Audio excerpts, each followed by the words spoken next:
طور پہ رہتے ہیں۔ میں نے اس کا جواب تو کیا دے گا؟ تیسرا بندہ کہے گا اللہ ڈسکے کی مسجد میں رہتے ہیں۔ ہم پوچھے تیری دلیل کیا ہے؟ وہ کہتا ہے میری دلیل یہ ہے کہ جب بندے نے بات کرنی ہو تو پھر نماز پڑھتا ہے، اور جب نماز پڑھنی ہو تو مسجد میں چلا جاتا ہے۔ اگر اللہ مسجد میں نہیں تھے تو بندہ بات کس سے کرتا ہے؟ میں نے کہا تو کیا جواب دے گا؟ کہتا جی بات تو بڑی وزنی ہے۔ میں نے کہا وزنی تیرے نزدیک ہے، دیوبند والوں کیا کوئی وزنی بات نہیں ہے؟ مجھے کہتے کیوں نہیں؟ میں نے کہا دیوبند کا نظریہ ہے خدا کی ذات ہر جگہ پر ہے، تیری دلیل یہ تھی اگر اللہ کی ذات ہر جگہ پر ہے تو نبی معراج پہ رہے فرش پہ کیوں گئے ہیں؟ خدا سے بات کرنے کے لیے۔ توجہ رکھنا، میں نے کہا دیوبند کے نظریے کو سمجھنا۔ ہم نے کہا خدا کی ذات تو ہر جگہ پر ہے، لیکن اللہ نے کس بندے سے کہاں گفتگو کرنی ہے؟ اللہ بندے کی حیثیت کو دیکھ کے جگہ کا انتخاب کرتے ہیں۔ اگر بندہ مجھ اور آپ جیسا ہو انتخاب عام مسجد کا ہو جاتا ہے، اگر بندہ موسیٰ کلیم جیسا ہو انتخاب طور سینا کا ہوتا ہے، اگر بندہ محمد حبیب جیسا ہو تو انتخاب عرش معلیٰ کا ہوتا ہے، اگر بندہ مجھ اور آپ جیسا ہو انتخاب عام مسجد کا ہوتا ہے، بندہ موسیٰ کلیم جیسا ہو انتخاب طور سینا کا ہوتا ہے، اور بندہ محمد حبیب جیسا ہو انتخاب عرش معلیٰ کا ہوتا ہے۔ دوسرا کہتے ہیں میرے پاس بھی دلیل موجود ہے۔ میں نے کہا وہ کون سی دلیل ہے؟ اللہ کے نبی ہر جگہ پر ہے۔ کہتے ہیں تم نے قرآن نہیں پڑھا۔ میں نے کہا بھئی کئی بار پڑھا ہے۔ کہتے ہیں اللہ قرآن میں فرماتے ہیں وَالَّذِي جَعَلَ الشَّمْسَ ضِيَاءً، خدا وہ ذات ہے کہ جس نے سورج، خدا وہ ذات ہے وَمَا أَرْسَلْنَاكَ إِلَّا رَحْمَةً لِلْعَالَمِينَ، جس نے نبی کو رحمت بنایا ہے۔ رحمت ہر جگہ پہ، خدا کا نبی بھی ہر جگہ پہ۔ میں نے کہا تیری دلیل کو مان لے تو پھر میں کہوں گا سورج بھی ہر جگہ پر ہے۔ مجھے کہتے دلیل کیا ہے؟ میں نے کہا تیری طرح دلیل قرآن میں ہے۔ کہتے قرآن میں کہاں لکھا ہے؟ میں نے کہا اللہ قرآن میں یہ نہیں فرماتے وَالَّذِي جَعَلَ الشَّمْسَ ضِيَاءً۔ کہتا جی بالکل ہے۔ میں نے کہا اس کا ترجمہ تیری طرح میں بھی کروں گا۔ اللہ نے سورج کو روشنی بنایا اور روشنی ہر جگہ پہ ہے، سورج بھی ہر جگہ پہ ہے، تو میں نے کہا سورج کو ہر جگہ پہ مان لے۔ مجھے کہتے ہیں یہ نہیں، سورج تو آسمان پر ہے، سورج کی روشنی ہر جگہ پر ہے۔ میں نے کہا پھر ہم بھی کہتے ہیں نبی مدینہ میں ہے اور نبی کی رحمت ہر جگہ پہ ہے۔ سورج آسمان پر ہے، سورج کی روشنی ہر جگہ پر ہے، ہمارے نبی مدینہ میں ہے اور نبی کی رحمت ہر جگہ پر ہے۔ میں نے کہا ایک الہاد والا تھا اور ایک بدعت والا تھا۔ دیوبند والے کمی بھی نہیں کرتے اور دیوبند والے اضافے بھی نہیں کرتے۔ ایک بندے سے پوچھ لے تو وہ یوں کہتا ہے تم پیغمبر کے لیے یہاں سے صلاۃ پڑھو، نبی تب بھی سن لیتے ہیں۔ پیغمبر کے روزے پہ جا کے پڑھو، نبی تب بھی سن لیتے ہیں۔ ایک اور آ گیا، اس نے کہا یہاں سے پڑھو تب بھی نہیں سنتے، پیغمبر کے روزے پہ پڑھو تب بھی نہیں سنتے۔ جو ہر جگہ سے پیغمبر کی صلاۃ و سلام سننے کو نہیں مانتا یہ الہاد والا ہے، اور جو ہر جگہ سے مانتا ہے یہ بدعت والا ہے۔ دیوبند والوں نے کہا نانا پیغمبر کے روزے پہ جا کے پڑھے تو پیغمبر کو سنایا جاتا ہے، اگر تو یہاں ڈسکا سے پڑھے تو پھر پیغمبر کی خدمت میں پہنچایا جاتا ہے، اگر وہاں جا کے پڑھے گا تو پھر پیغمبر کو سنایا جائے گا، اور اگر یہاں سے پڑھے گا تو پھر پیغمبر کی خدمت میں پہنچایا جائے گا۔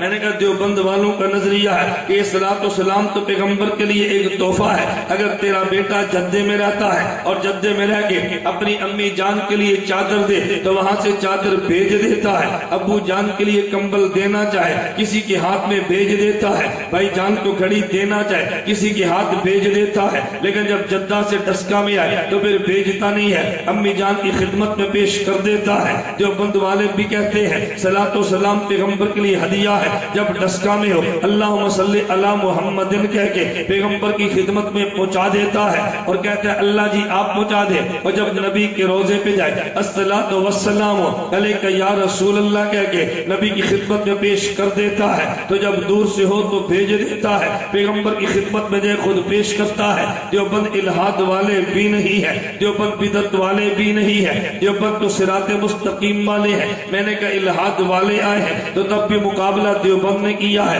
اگر بدعات والے آئے ہیں تو تب بھی مقابلہ دیوبند والوں نے کیا ہے۔ میں بتا یہ رہا تھا کہ دین کی حفاظت کا کام دیوبند والوں نے کیا۔ اگر قرآن پہ اعتراض کسی نے یوں کیا، حکیم الامت تھانوی کے دور میں ایک بندے نے یوں بھی کہا، وہ بندے کے غیر مقلدین نے کہا، انہوں نے کہا جی دیکھو دیوبند کے مسئلے ہیں، دلیل قرآن نہیں ہے، احکام القرآن ولی تھانوی، احکام القرآن علی تھانوی، حکیم الامت تھانوی نے لکھوا دی ہے، ہر مسئلے پہ آیات پیش کر دیں۔ یہ دیوبند والوں نے کام کیا ہے۔ لوگ کہنے لگے حنفیت کے مسئلے پہ حدیث نہیں ہے، علاوہ میں لکھوا دی ہے، ہر مسئلے پہ حدیث پیش کر دی ہے۔ یہ کام دیوبند والوں نے کیا ہے۔ میں کہہ یہ رہا تھا اگر پیغمبر کی ختم نبوت پہ مسئلہ آیا ہے، انور شاہ کشمیری دیوبند سے چلے ہیں، بہاولپور کی عدالت میں پہنچے ہیں، مفتی محمود کہاں یہ خان سے چلے ہیں، اسلام آباد آئے ہیں اور اسمبلی کی عدالت میں پہنچے ہیں، حضرت مولانا تقی عثمانی دامت برکاتہ، مولانا امین اکاڑوی پاکستان سے چلے ہیں اور ساؤتھ افریقہ انگریز کی عدالت میں پہنچے ہیں۔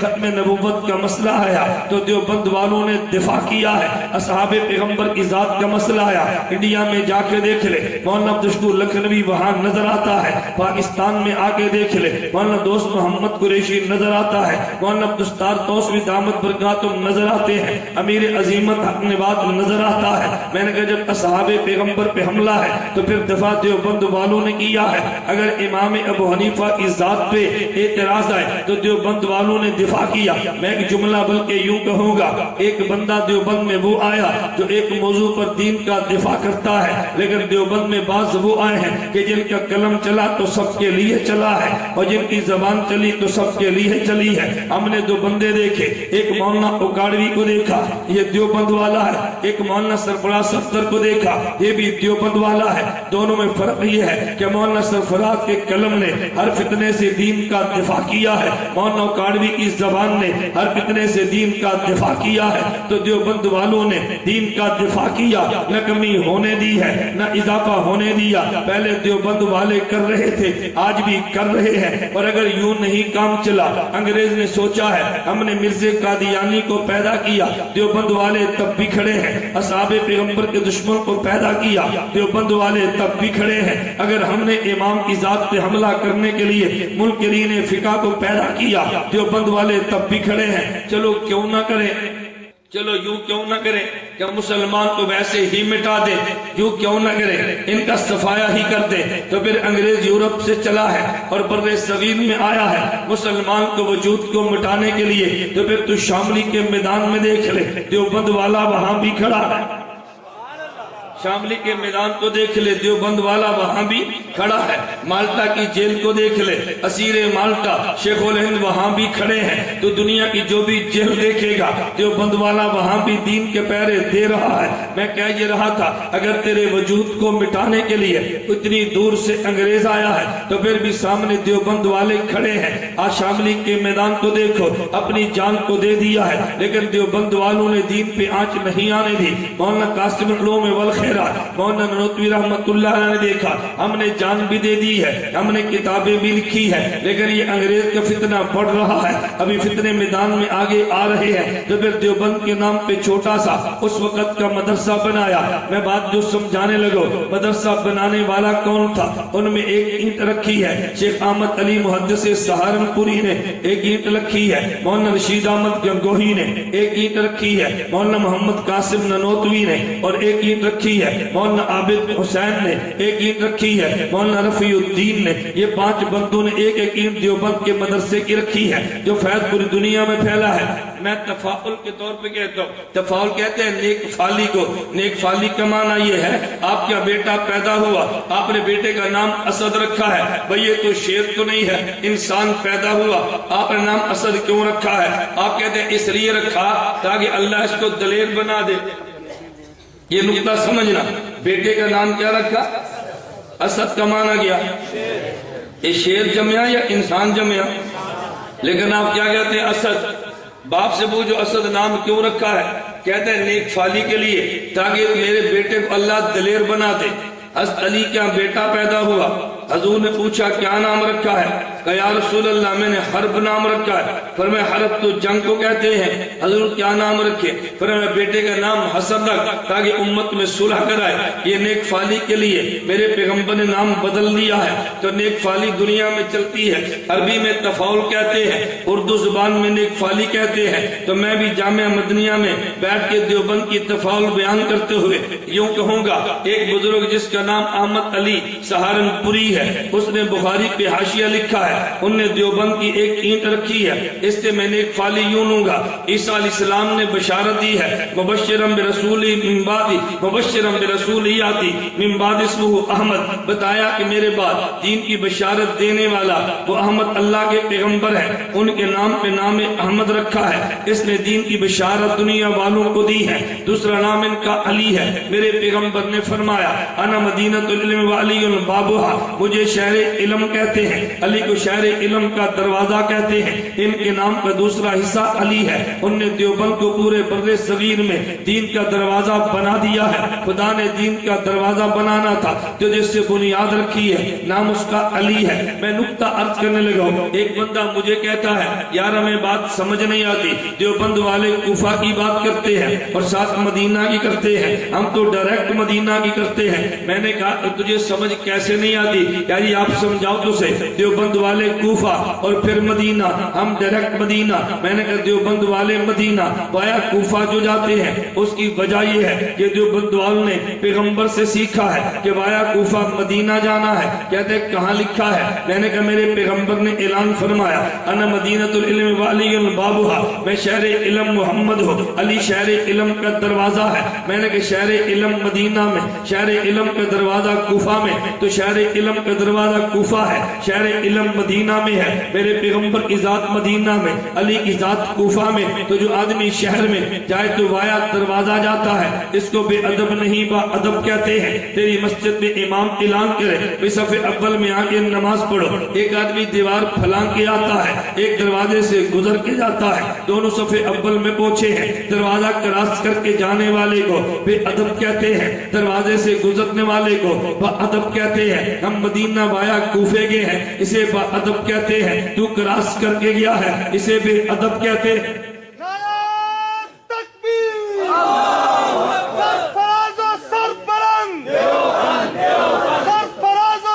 ہم جو آیا کوفہ مدینہ گئے تو دروازے سے جانے والے کو با ادب کہتے ہیں، اور دروازہ کراس کر کے جائے تو اسے بے ادب کہتے ہیں۔ توجہ رکھنا، امام بخاری خود بتاتے ہیں، میں علم حاصل کرنے کے لیے امام بخاری فرماتے ہیں میں شام گیا ہوں، میں بصرہ گیا ہوں، میں کوفہ گیا ہوں، میں جزیرہ گیا ہوں۔ پھر امام بخاری سفر کی روایت یوں فرماتے ہیں دخلت الی الشام و مصر، میں شام و مصر میں گیا، 2 مرتبہ گیا ہوں، مرتين۔ اچھا، امام شافعی فرماتے ہیں میں شام و مصر میں گیا، کتنی مرتبہ؟ 2 مرتبہ۔ میں بصرہ گیا، کتنی مرتبہ؟ کہ 4 مرات، 4 مرتبہ۔ وَقَمْتُ بِالْحِجَازِ 6 عام، اور میں حجاز گیا ہوں تو 6 سال رہا ہوں۔ اور جب کوفہ کی باری ہے کہتے اللہ افسی کم دخلت الی کوفہ تھا، مجھے یاد ہی نہیں ہے میں کوفہ کتنی بار گیا ہوں، مجھے یاد ہی نہیں میں کوفہ کتنی بار گیا۔ تعجب ہوتا ہے امام بخاری جیسا ذہین آدمی کہتا ہے مجھے یاد ہی نہیں میں کوفہ کتنی بار گیا، لیکن تعجب نہیں ہوگا اگر اس نقطے پہ غور کرے گا۔ یہ دیکھ مدنیہ کا گیٹ ہے، ایک طالب علم یہاں پڑھتا ہے، میں نے پوچھا بیٹا یہ بتا تو مدنیہ کتنے سال پڑھا ہے؟ کہتا ہے استاد جی میں 12 سال پڑھا، 3 سال میں نے حفظ کیا ہے، 9 سال میں نے کتابیں پڑھی ہیں، اس کو پڑھنے کا زمانہ یاد ہے۔